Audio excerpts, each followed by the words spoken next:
พี่น้องโอ้ยคนละรุ่นน้ำน้องฟิล์มกระดอน้องฟิล์มฐานิชนักร้องอันดวนเพลงซิ่งทุนสมัยที่หกนั่นแหละพี่น้องคนละรุ่นว่าสั่นโอ้ยเนาะผ่านบ่เนาะฮอดหกสมัยบ่เนาะว่าฟังเพลงแล้วร้องเรากรรมการผู้ใดก็มีแต่ตีแหมแต่เบียร์พร้อมพงก็ยังตีว่าบ่มาหน่อยบ่เสียงออกบ่เต็มเด้อพะนะว่านั่นน่ะพี่เสดิร์ดก็ว่าคือกันเป็นคือจังว่ามันมาไม่เต็มฟอร์มพะนะว่าน่ะเอื้อนก็ไม่มาลูกคอก็ไม่มาพะนะว่านั่นน่ะเหมือนกับเหมือนกับมันเอ่อมันบ่เต็มน่ะมันบ่เต็มน่ะมันวอร์มบ่เต็มที่มันบ่ได้วอร์มมาว่าซั่น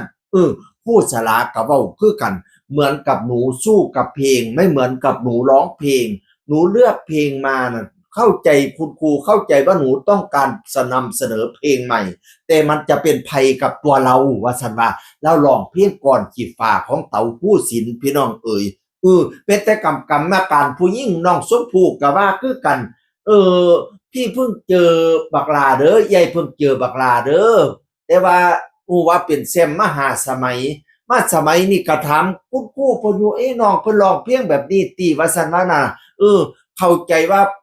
สมัยแรกปล่อยพลังออกไปเบิดมาฮอดตอนนี้พลังก็เลยเบิดติว่าซั่นว่ามีแต่คนเว้าตำหนิไปสร้างซึ่งโลกก็ลุ้นอยู่อุ้ยว่าผ่านบ่น้อน้องฟิล์มข่อยนี่ผ่านบ่น้อว่าครูแข่งน่ะปูเทพร้องเพลงริมฝั่งหนองหานเรียกร้องดีร้องม่วนเด้นั่นก็ได้คุณครูสลาก็ว่าโดยรวมแล้วสูสีพะนะว่านั่นน่ะเพราะว่าน้องฟิล์มรอบนี้น่ะมาบ่เต็มฟอร์มแล้วก็บ่เต็มปานใดพะนะว่านั่นน่ะแต่ว่าผลการตัดสินทั้ง3คนก็เป็นเอกฉันท์นะเขาลุ้นย่านตายโอ๊ยฟิล์มผ่านบ่ผ่านในที่สุดก็ผ่านครูสลาก็ให้ฟิล์มคุณชมพู่ก็ให้ฟิล์มพี่เสดิร์ดก็ให้ฟิล์มเพิ่นก็ว่าสรุปร่วมแล้วก็ดีอยู่แต่ให้ไปเอ่อไปว่อมมาหลายกว่านี้พะนะว่านั่นน่ะไปให้มันเต็มกว่านี้แล้วก็เลือกเพลงที่เราร้องเพลงให้มันเหมือนกับการร้องเพลงอย่าไปเหมือนกันสู้กับเพลงถ้าเฮาสู้กับเพลงแล้วมันสิเมียว่าซั่นเพิ่นว่านั่นน่ะเป็นกำลังใจให้เด้อบักหลาเด้อสมัยหน้าเอามันดีๆกว่านี้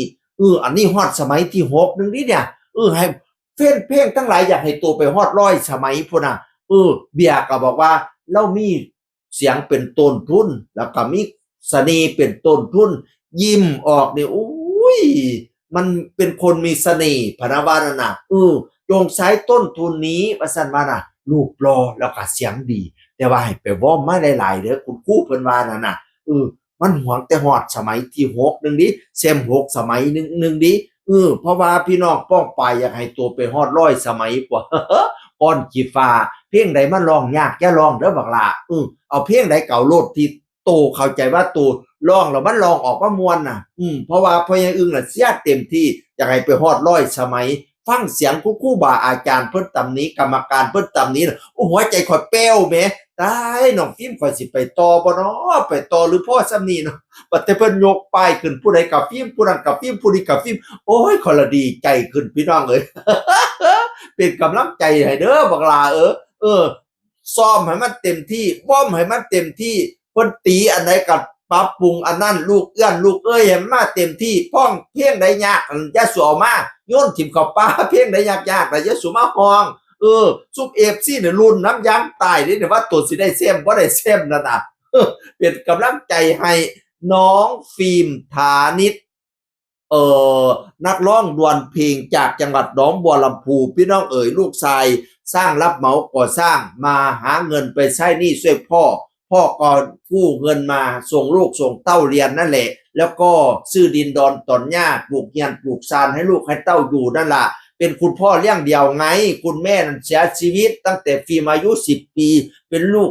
โรคหัวใจรั่วพี่น้องเอ๋ยนั่นล่ะเป็นกำลังใจให้เด้อบักหลาเด้อสู้ๆเด้อเพราะอย่าอึ้งรุ่นน้ำยางตายเสียงอื่นคนเก่าเว้าสู่ฟังสวัสดีครับสวัสดีครับ